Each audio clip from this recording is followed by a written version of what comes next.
Taste the Daily.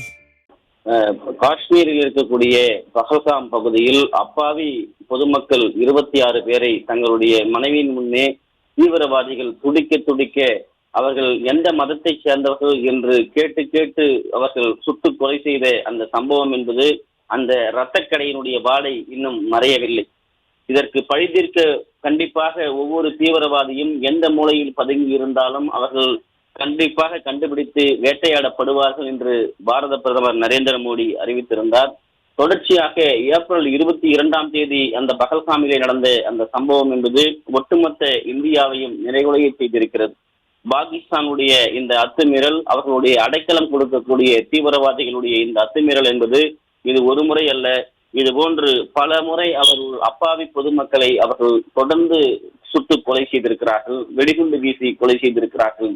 இப்படி தொடர்ச்சியாக நடைபெறக்கூடிய சம்பவங்களுக்கு இந்தியா தக்க நேரத்தில் ஒரு பதிலடி கொடுத்திருந்தது. இந்த முறையும் அப்படி சிறிய பதிலடியோடு முடிந்துவிடும் என்று பாகிஸ்தான் எதிர்பார்த்தது. ஆனால் இந்த முறை பாகிஸ்தானுக்கு இந்தியா கொடுத்திருக்கிற இந்த பதிலடி என்பது அவர்கள் கனவிலும் கூட நினைத்து பார்க்க முடியாத ஒரு பதிலடியை இந்திய அரசு வழங்கி இருக்கிறது. இந்து நதி நீரை நிறுத்தி முதலில் அவர்கள் மீதான ஒரு போரை இந்திய அரசு தொடங்கிவிட்டது.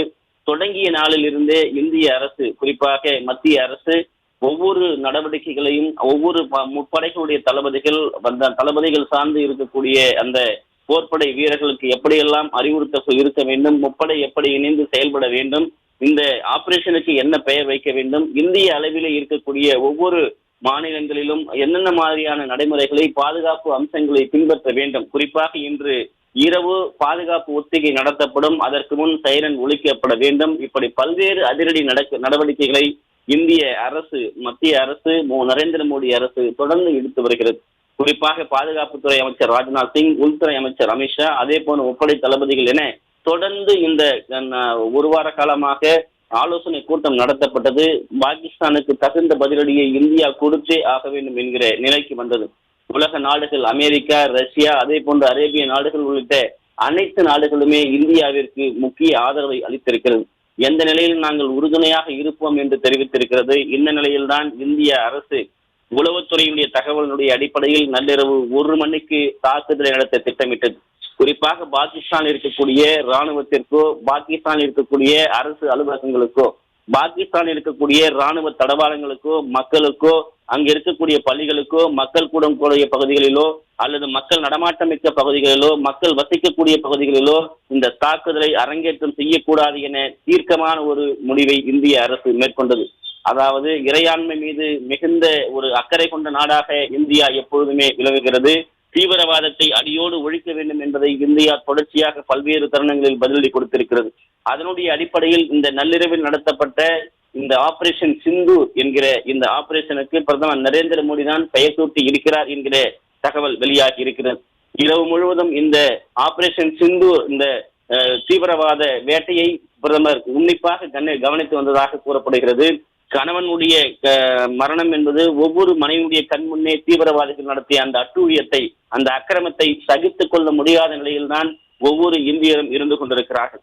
மதத்தின் பெயரால் நடந்திருக்கக்கூடிய இந்த தாக்குதல் என்பது ஏற்றுக்கொள்ள முடியாது என்பதை அனைவருமே வெறுப்புணர்ச்சியோடு பாகிஸ்தானை பார்த்திருக்கிறார்கள். இந்த நிலையில்தான் வெந்தை புண்ணில் வேலை பாய்ச்சுவது போல பாகிஸ்தானுடைய முன்னாள் பாதுகாப்புத்துறை அமைச்சராக இருக்கக்கூடியவர், நாங்கள் 30 ஆண்டுகளாக தீவிரவாத அமைப்புகளுக்கு பாதுகாப்பு வழங்கினோம் என்று ஒருவர் கூற, அடுத்ததாக மற்றொரு பாகிஸ்தானுடைய பிரதிநிதி சிந்துவில் தண்ணீர் தரவிட்டால் ரத்த ஆறு ஓடும் என்று எச்சரிக்கை விதமாக, தீவிரவாதத்தை தூண்டும் விதமாக விஷமத்தை கக்கியிருக்கிறார்கள்.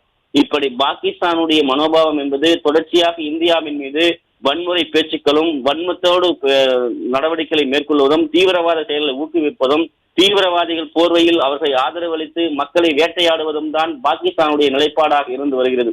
இந்தியா எப்போதும் தன்னுடைய இறையாண்மையை மீறாமல் தொடர்ந்து பாகிஸ்தானுக்கு தகுந்த பதிலடி கொடுத்து அந்த நாட்டு மக்கள் மீது எந்த விதத்திலும் போர் தொடுக்காமல் இதுவரை அந்த ராஜதந்திர ரீதியிலான அனைத்து நடைமுறைகளையும் இந்தியா பின்பற்றி இருக்கிறது. ஆனால் ஒவ்வொரு முறையும் அந்த பாகிஸ்தானுடைய தீவிரவாதிகள், ஆதரவு தீவிரவாதிகள் நடத்தக்கூடிய இந்த மிக கொடுமையான சம்பவங்கள் என்பதை இந்தியா மறக்க முடியாது என்பதை ஆபரேஷன் சிந்து, அதாவது மனைவிகளுடைய கண்முன்னே கணவன்கள் சித்திரவதை செய்து படுகொலை செய்யப்பட்ட, சுட்டுக் கொல்லப்பட்ட இந்த சம்பவத்தில் தனது நெற்றியிடக்கூடிய திலகத்தை பொத்தை இழந்தவர்களுக்குத்தான் சிந்தூர் என்று பெயர் வைத்திருக்கிறார் பிரதமர் நரேந்திர மோடி. அதைத்தான் ஆபரேஷன் சிந்தூர் என்கிற பெயரிலே இன்றைக்கு நள்ளிரவிலே 9 முகாம்கள் பாகிஸ்தானிலே இருக்கக்கூடிய தீவிரவாத முகாம்களை சேர்ந்த அந்த 9 முகாம்களை குறிவைத்து இந்திய ராணுவத்தினுடைய மிக பிரம்மாண்டமான முறையில் இந்த ரடார்கள் மூலமாக, குறிப்பாக நமக்கு அந்த ரஷ்யாவிலிருந்து இறக்குமதி செய்யப்பட்டிருக்கக்கூடிய போர் விமானமாக இருக்கக்கூடிய போர் விமானங்களை பயன்படுத்தி அதனுடைய தாக்குதலிலே குறிப்பாக 300 கிலோமீட்டருக்கு இந்திய எல்லையிலிருந்தே குறிப்பார்த்து அவர்கள் இந்த மிகப்பெரிய சாதனையை இந்திய ராணுவமும் முப்படை வீரர்களும் செய்திருக்கிறார்கள். இந்த தாக்குதல் 1971 இதே போன்று முப்படையும் சேர்ந்து பாகிஸ்தானை தாக்கியிருக்கிறது. அதன் பிறகு முப்படையும் இணைந்து தாக்குதல் நடத்திய ஒரே ஒரு மிகப்பெரிய சம்பவமாக இதனை பார்க்க முடிகிறது. கடற்படை, வான்படை, தரைப்படை என 60 ஆண்டுகள் கழித்து பாகிஸ்தான் மீது நள்ளிரவில் 9 இடங்களை டார்கெட் செய்திருக்கிறது இந்த ஆபரேஷன் சிந்தூர். அதாவது பஹல்வால்பூர் என்கிற பகுதியில் 100 கிலோமீட்டர் அந்த சுற்றளவு பகுதியிலும், அதே போன்று முர்டிக் என்கிற 30 கிலோமீட்டர் கொள்ளளவு கொண்ட ஒரு பகுதியிலும், அதே போன்று குல்பூர் என்கிற பகுதியில் 35 கிலோமீட்டர் அந்த உள்நாட்டு அமைப்புகள் கொண்ட பகுதியும், சவாக்கி கேம்ப் என்கிற 30 கிலோமீட்டர் உள் கட்டமைப்பு கொண்ட பகுதியிலும், பிலால் கேம்ப் என்று சொல்லப்படுகின்ற அந்த பகுதியில் எவ்வளவு தூரம் என்பதை கணக்கிடவில்லை, ஆனால் அந்த பகுதியும் அடிக்கப்பட்டிருக்கிறது. அதே போன்று கொட்டிலி என்கிற கேம்பில் 15 கிலோமீட்டர் உள்பகுதியும், அதே போன்று பர்னாலா என்கிற அந்த முகாம்களில் 10 கிலோமீட்டர் சுற்றளவும், அதே போன்று சிராஜ்லால் என்கிற அந்த முகாம் பகுதியில் 8 கிலோமீட்டர் பகுதியும், அதே போன்று மெஹனோ கேம்ப் என்கிற பகுதியில் 15 கிலோமீட்டருக்கு பாகிஸ்தானுடைய அந்த பரப்பிலே நம்முடைய முப்படை ராணுவம் அடைத்திருக்கிறது.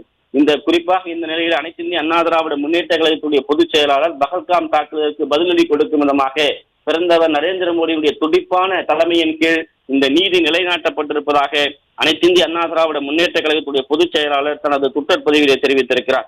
பாகிஸ்தானுடைய இந்த அட்டூழியத்துக்கு முட்டுப்புள்ளி வைக்கும் விதமாக பஹல்காம் தாக்குதல் சம்பவத்தை குறிப்பிட்டிருக்கக்கூடிய அனைத்து இந்திய அண்ணா திராவிட முன்னேற்ற கழகத்துடைய பொதுச் செயலாளர் புரட்சி தமிழர் எடப்பாடி கே பழனிசாமி அவர்கள் பஹல்காம் பயங்கரவாத சம்பவத்தின் கீழ் நீதி நிலைநாட்டப்பட்டிருக்கிறது, குறிப்பாக தீவிரவாதிகளுடைய தொடர் இந்த மோதல்கள் என்பதை ஏற்றுக்கொள்ள முடியாது என்பதை அனைத்து இந்திய அண்ணா திராவிட முன்னேற்ற கழகத்துடைய பொதுச் செயலாளர் புரட்சி தமிழர் எடப்பாடி கே பழனிசாமி அவர்கள் தெரிவித்திருக்கிறார்.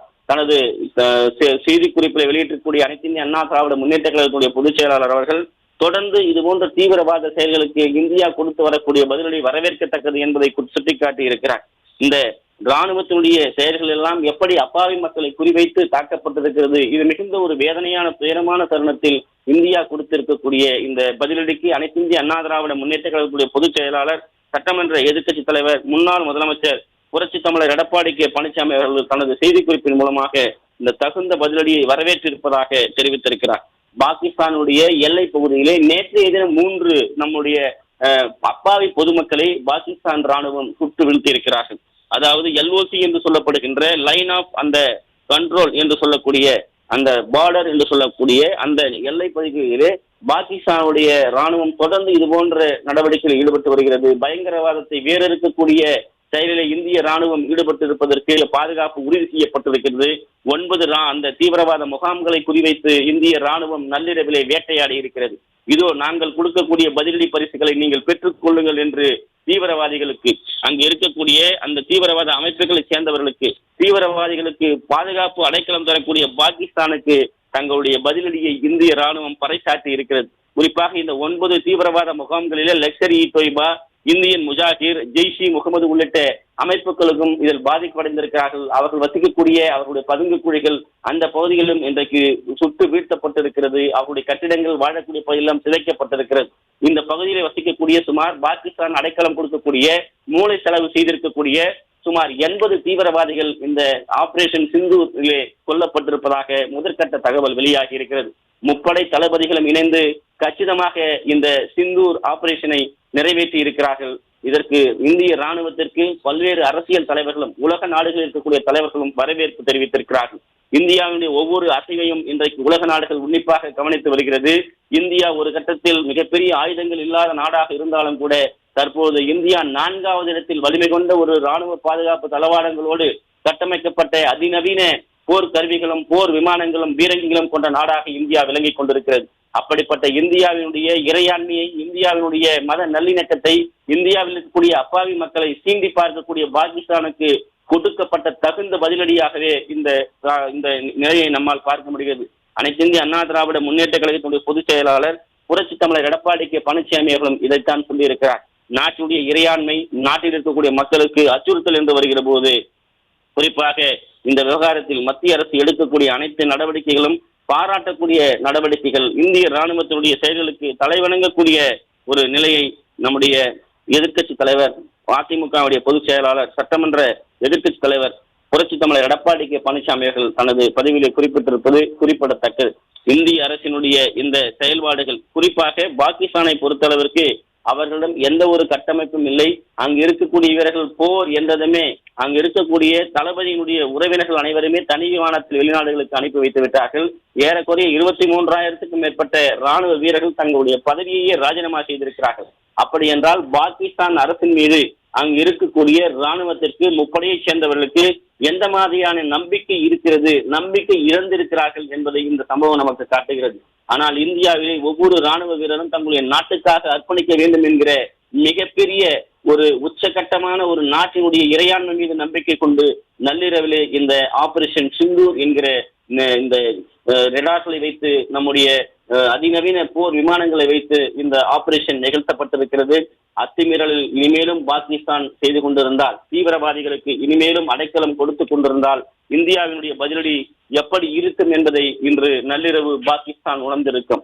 ஒவ்வொரு முறையும் பாகிஸ்தானுடைய பேச்சும் செயல்களும் என்பது இந்திய இறையாண்மைக்கு தீங்கு விளைவிக்கக்கூடியதாக, இந்தியர்கள் மீது குறிவைக்கக்கூடியதாக, காஷ்மீரை அவர்கள் வேட்டையாடுவதாக இருக்கிறது. இதற்குத்தான் இந்த ஆபரேஷன் சிந்தூர் இன்றைக்கு பதிலடி கொடுக்கப்பட்டிருக்கிறது. சுமார் 30 ஆண்டுகளாக தீவிரவாதிகளுக்கு அடைக்கலம் கொடுத்திருக்கிறோம் என்கிற பகிரங்க பேச்சு இந்திய மக்கள் மீது திணிக்கப்பட்ட மிகப்பெரிய ஒரு விஷமாகவே பார்க்க முடிகிறது. அந்த விஷத்தை ஒருபோதும் ஏற்றுக்கொள்ள முடியாததாக இருக்கிறது என்பதைத்தான் நம்மால் உணர முடிகிறது. பாகிஸ்தான் இதோடு தங்களுடைய இதுபோன்ற தீவிரவாத அமைப்புகளுக்கு அடைக்கலம் கொடுக்கக்கூடிய, தீவிரவாதிகளுக்கு இதுபோன்று உடந்தையாக இருந்து செயல்படக்கூடிய நடவடிக்கைகளை தொடர்ந்து செய்யக்கூடாது, நிறுத்திக் கொள்ள வேண்டும் என்பதைத்தான் இந்திய அரசு சரியான பதிலடியை கொடுத்திருக்கிறது. இனிமேலும் பாகிஸ்தானுடைய நிலை தொடர்ந்தால் சரியான பாடத்தை இந்திய அரசு, முப்படை, நமது இந்திய நாட்டினுடைய முப்படை அவர்களுக்கு தகுந்த பாதத்தை கொடுக்கும் என்பதை இந்த ஆபரேஷன் சிந்தூர் நிலைநாட்டி இருக்கிறது என்பதைத்தான் நம்மால் பார்க்க முடிகிறது. பாகிஸ்தானில் இருக்கக்கூடிய PL-15, PL-17, J-10C இது போன்ற மட்டரகமான போர் விமானங்களை வைத்துக் கொண்டு நாங்கள் சீனாவினுடைய J-10Cயை வைத்துக் கொண்டிருக்கிறோம் என்றெல்லாம் புகார்களையும் பொருளைகளையும் பொய் மூட்டைகளையும் அவிழ்த்து விட்டுக் கொண்டிருக்கக்கூடிய பாகிஸ்தானுக்கு தகுந்த பாடங்களை ரஃபேல் என்கிற நமது இந்திய நாட்டினுடைய மிக அதிநவீன விமானம் போர்க்கருவிகளை கொண்டு இன்றைக்கு அங்கே ஏவுகணைகளை வீசி 9 தீவிரவாத முகாம்களை அழித்து பாகிஸ்தானுக்கு உரிய பதிலடியை கொடுத்திருக்கிறது என்பதைத்தான் இன்றைக்கு நாம் பார்த்து கொண்டிருக்கிறோம். உலக அரங்கிலிருந்து நம்முடைய நாட்டிற்கு மிகுந்த ஒரு வரவேற்பையும் ஆதரவையும் அனைவரும் அளித்து வருகிற இந்த தருணத்திலே ஆபரேஷன் சிந்தூர் பாகிஸ்தானுக்கு தகுந்த பதிலடியாக இருக்கும். அதோடு இந்த தாக்குதல் நின்றுவிடப் போவதில்லை. இன்னும் இந்த தீவிரவாதிகள், குறிப்பாக நம் 26 அப்பாவி மக்களை கொன்று குவித்த அவர்கள் எங்கெங்கு இருக்கிறார்கள் என்பதை கண்டறிந்து அவர்களை கொன்றே தீர்த்து எங்களுடைய பழியை தீர்ப்போம் என்று இந்திய பிரதமர் தெரிவித்திருக்கிறார். அந்த நடவடிக்கைகள் விரைவில் நடக்கும் என்பதை நாம் எதிர்பார்க்கலாம். இந்த நிலையில்தான் அனைத்து இந்திய அண்ணா திராவிட முன்னேற்ற கழகத்துடைய பொதுச் செயலாளர் புரட்சி தமிழர் எடப்பாடி கே பழனிசாமி அவர்கள் எடுத்திருக்கக்கூடிய தனது எக்ஸல பதிவிலே பகல்காம் தாக்குதலுக்கு பதிலடியாக பாகிஸ்தான் மற்றும் போஜ்பூர் காஷ்மீர் பயங்கரவாத முகாம்களை குறிவைத்து ஆபரேஷன் சிந்தூர் என்கிற திட்டத்தை துல்லியமாக செயல்படுத்திய இந்திய ஆயுதப்படைகளை நான் பாராட்டுகிறேன் என்று அனைத்து இந்திய அண்ணா திராவிட முன்னேற்ற கழகத்துடைய பொதுச் செயலாளர் புரட்சி தமிழர் எடப்பாடி கே பழனிசாமி அவர்கள் தெரிவித்திருக்கிறார். மேலும் மாண்புமிகு பிரதமர் நரேந்திர மோடி அவர்களுடைய விழிப்புடன் கூடிய தலைமையின் கீழ் நீதி நிலைநாட்டப்பட்டிருக்கிறது என்கிற பெருமிதத்தை அவர் தெரிவித்திருக்கிறார். இந்த தீர்க்கமான நடவடிக்கை பயங்கரவாதத்தை ஒழிப்பதற்கு, நமது குடிமக்களை பாதுகாக்கக்கூடிய நமது நாட்டின் அசைக்க முடியாத உறுதிப்பாட்டை அடிக்கோட்டிட்டு காட்டுவதாக அனைத்து இந்திய அண்ணா திராவிட முன்னேற்ற கழகத்துடைய பொதுச் செயலாளர் புரட்சி தமிழர் எடப்பாடி கே பழனிசாமி எடுத்திருக்கக்கூடிய அந்த செய்தி குறிப்பில் ஆபரேஷன் சிந்தூர், அதற்கு முப்படைகளுக்கு அவருடைய தியாகத்தை போற்றும் விதமாக அவர்களுடைய இந்த பதிலடிக்கு ஜெய்ஹிந்த் என்று சொல்லி தனது அந்த செய்தி குறிப்பிலே அவர் குறிப்பிட்டிருப்பது குறிப்பிடத்தக்கது.